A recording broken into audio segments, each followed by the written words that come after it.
শোনেন, শয়তান তো মানুষের জাহান্নামে নেবে মদ দিয়ে, জেনা দিয়ে, ব্যভিচার দিয়ে।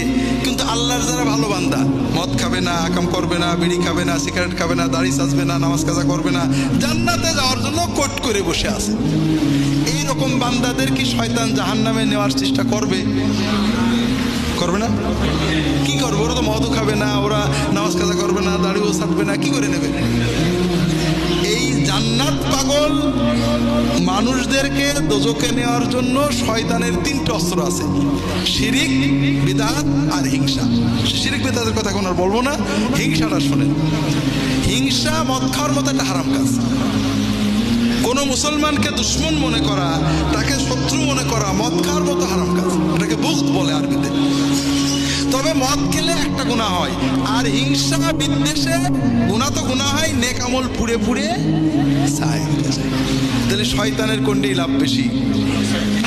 এই জন্য যাদের নেক আমল নেই তাদের হিংসা দেখবেন, নাচ গান করে, সিনেমা করে, কিন্তু এত হিংসা করে না।